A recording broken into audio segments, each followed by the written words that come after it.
connecting the Florida Wildlife Corridor panel. Loud mic. Yeah, I am. I'm a Marine, man. Like, I'm used to yelling. All right, so our first presentation is from Jason Lauritsen. Jason Lauritsen implements the vision and mission of the Corridor Foundation to connect, protect, and restore essential conservation habitat statewide. Jason's experience includes environmental conservation and restoration, land management, science, wetland protection, stewardship, and community relationship. He advocates the pursuit of deep science-based understanding of our complex and often fragile ecosystem that undergirds the quality of life for both people and wildlife. Okay. Thank you very much. That's me.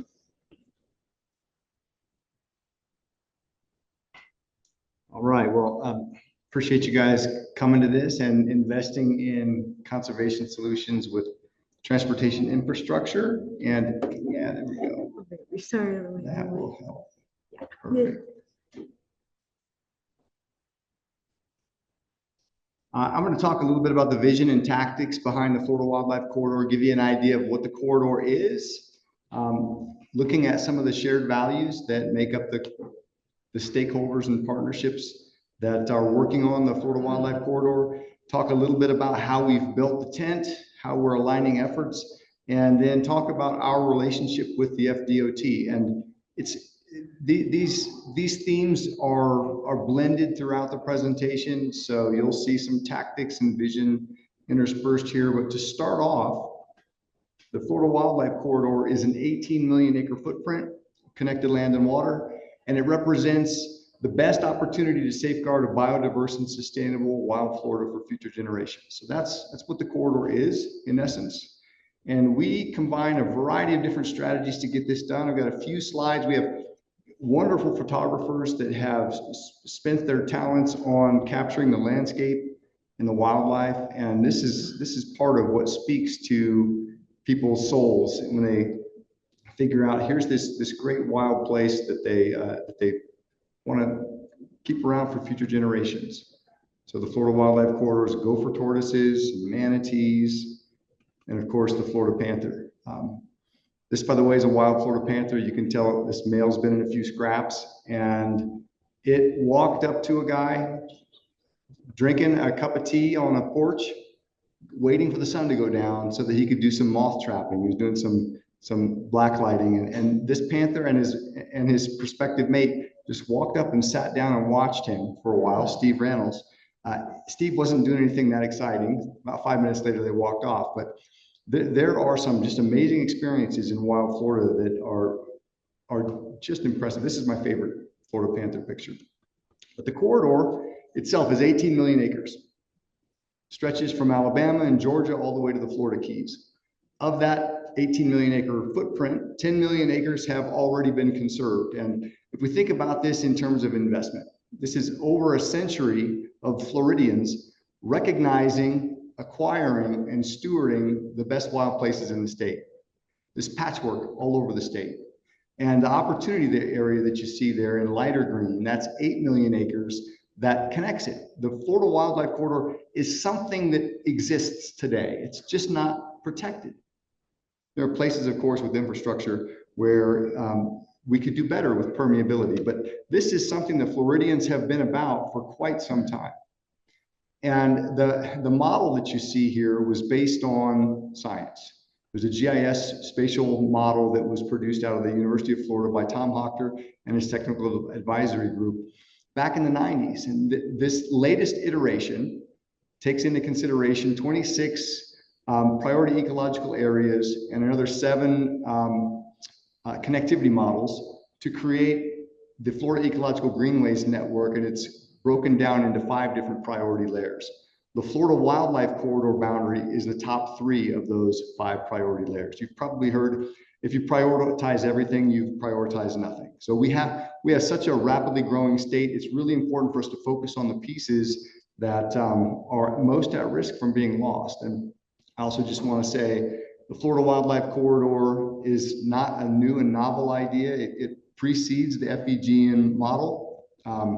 Guys like Larry Harris and Reed Noss, along with Dan Smith, who's here, have spent lots of time, decades, working on and understanding and developing the science behind this So the Florida Wildlife Corridor model that you see in the FEGN model today, it looks an awful lot like that model that was presented in the Reserve Network of Florida by Reed and Larry way back in the 80s.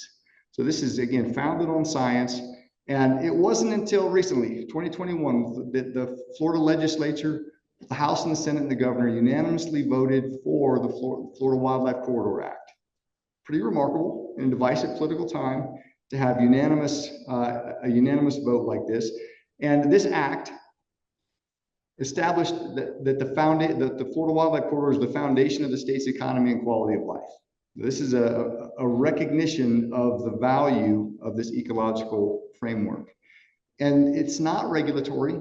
It's an act that encourages, strengthens, incentivizes a variety of actions: land acquisition, conservation easements, private investment, ecotourism, novel financing, enhancement of the corridor. And these are things that are being actively by statute encouraged, strengthened, and incentivized. And since that bill passed, we've had over $2 billion approved for land acquisition within the state, which is pretty remarkable. We have conserved over 250,000 acres with tens of, not hundreds of thousands more in the pipeline. And one of the things that I find most remarkable is that the idea of the Florida Wildlife Corridor as a concept is being adopted by a wide variety of stakeholders across the state, from county governments to regional planning councils to individual municipalities to nonprofit organizations. Even developers are coming in and wanting to incorporate the idea of the corridor into their project designs. So this isn't just an academic exercise, but it's actually being adopted in places all around the state. And that's fantastic. I want to share a little bit about how that happened. It wasn't just all of a sudden in 2021 we decided to do this. Again, a century of people identifying those special places throughout the state, purchasing them, stewarding them, visiting them over and over again. They've become part of the Florida identity. It's how people recognize their sense of place.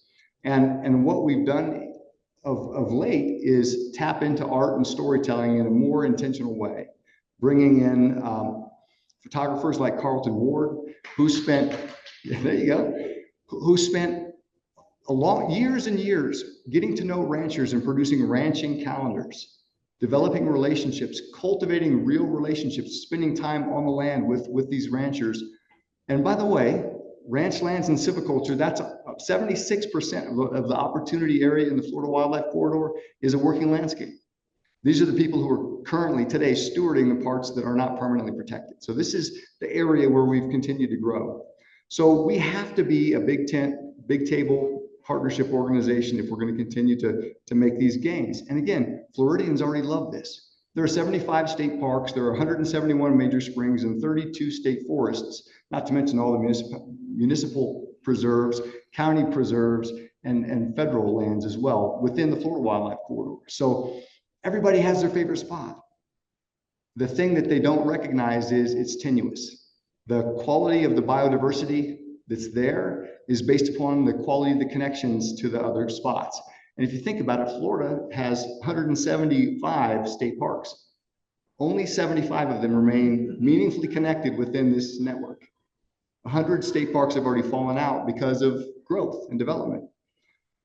So if we're going to keep these 75 within the network, along with all the other great natural resources, we need to have that big tent. We need to have everybody involved. So we've looked at the landscape and tried to identify everybody who possibly has a stake or a role in saving and conserving the Florida Wildlife Corridor. So here's a bunch of bubbles, all intersecting, and this is who we work with. We pretty much work with anyone who's willing to sit down at the table with us and talk about conservation in the corridor. There's our mission statement: champion a collective campaign to permanently connect, protect, and restore the corridor.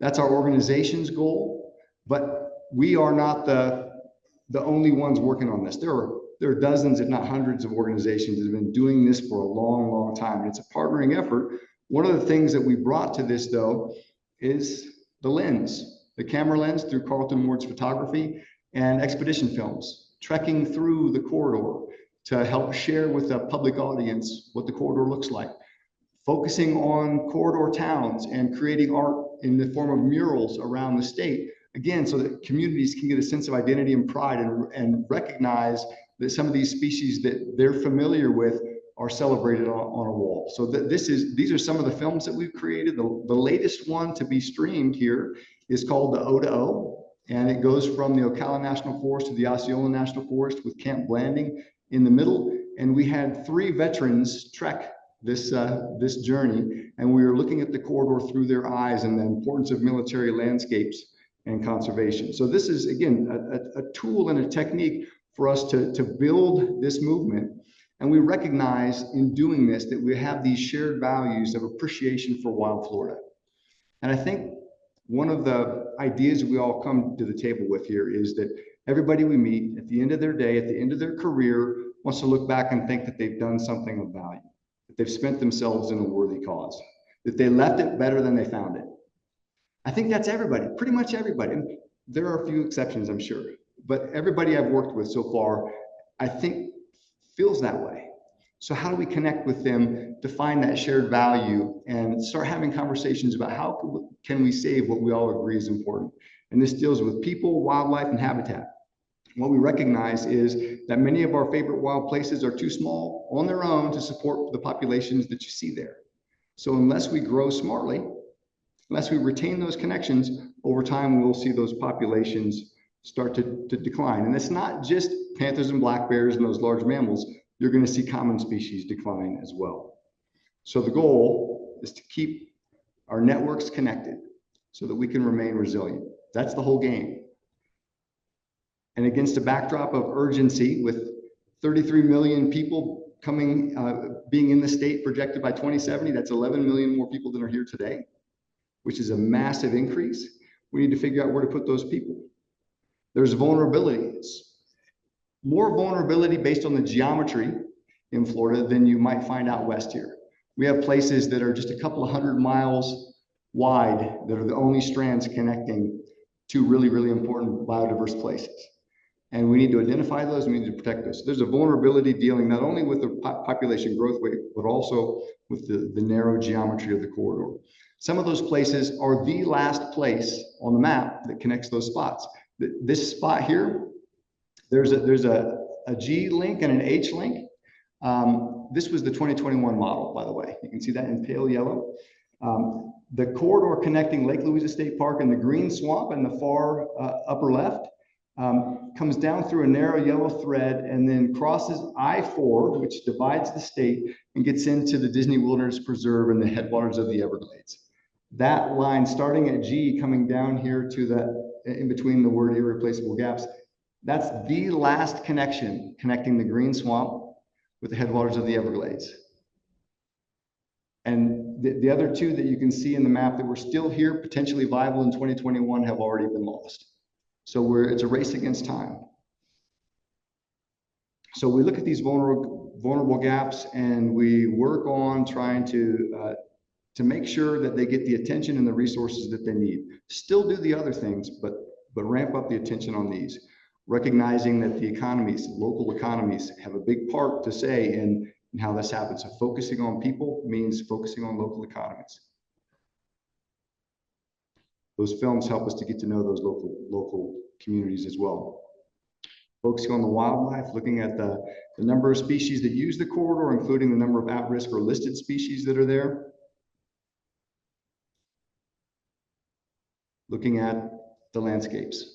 Again, recognizing the legacy of investment that Floridians have made. Thinking of it that way. This is the legacy of investment. Over a century long, we've spent millions, we've spent billions of dollars already on this. What a shame if we let some narrow connections disappear and turn us into ecological cul-de-sacs. So we're working with the habitat.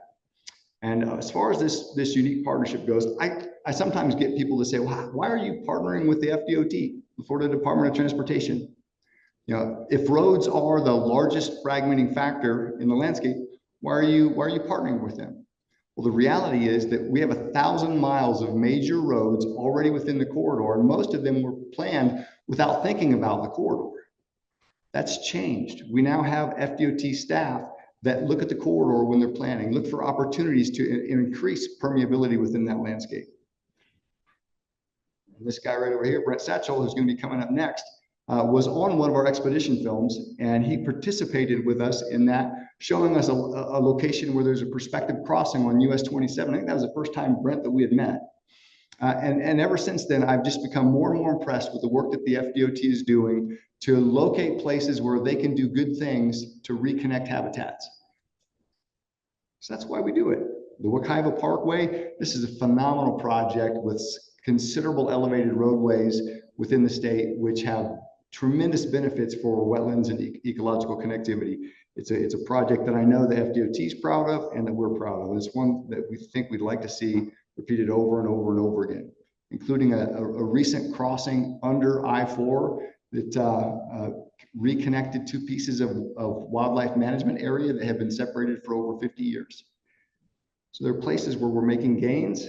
We're looking now for places where we can find an alternative to that last Davenport Gap, the one on the southern end there that disappeared, by having these workshops around the state called Mind the Gap workshops, where we get together with the local actors, all those stakeholders. We pore over maps, we look for opportunities and obstacles, and we start to prioritize how we can save things, because we really know that balancing the pace of growth with the needs and the pace of conservation is going to require commitment and collaboration. So if you want to check us out on the web, follow us on social media. We have lots of great photos and imagery. And if you're not doing anything in a month, you can come to our conference in Florida. And I don't know if I have time for questions, but